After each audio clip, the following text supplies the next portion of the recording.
Hello, this is a small passage from my book, Life of a Salesman. Finding Larry, or what was left of him, was my main priority, so I went up to the reception. "Excuse me, please, do you have a Mr. Larry Bedford staying here?" The receptionist completely ignored me. She wasn't busy. In fact, she was reading a magazine that had, as far as I could see, nothing to do with the running of a hotel. I tried again. "Hello, do you speak English?"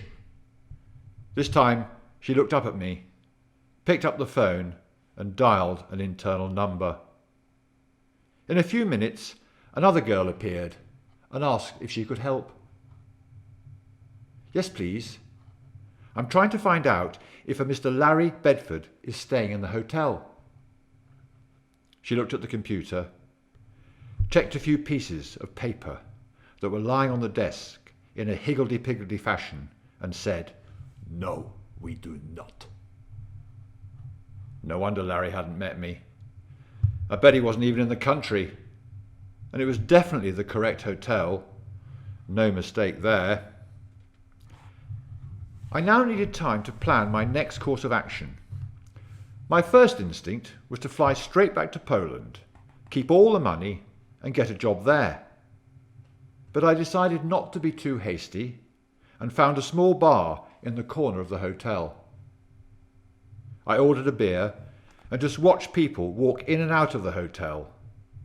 It soon became apparent that this was not like having afternoon tea at the Ritz Hotel in London.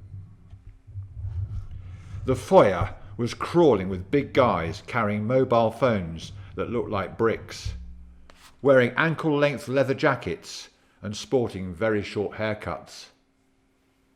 A few of them were accompanied by dolly birds with thick fur coats and Gucci handbags. That's it, I thought. I'm going back to my girl now. I finished my beer and was about to get up when I saw what could only be described as an Englishman walking towards my table. He was virtually bald, had a stupid grin on his face, and a huge beer belly that he was kicking along the floor in front of him. He stopped, picked up his belly, stuffed it back in his trousers, and said, "Hello, I'm Larry. You must be Rupert. Have you brought all the stuff and the money?" "Yes, and thanks for meeting me at the airport," I joked, but it went straight over his head. He was registered at the hotel, but had checked in as Lawrence Bedford. Half of me was relieved to see a friendly face, but the other half was rather pissed off, as now I'd have to stay. Anyway, we swapped a few pleasantries, and then to my utter amazement, Woody Allen walked into the hotel, spotted us, and came over to our table.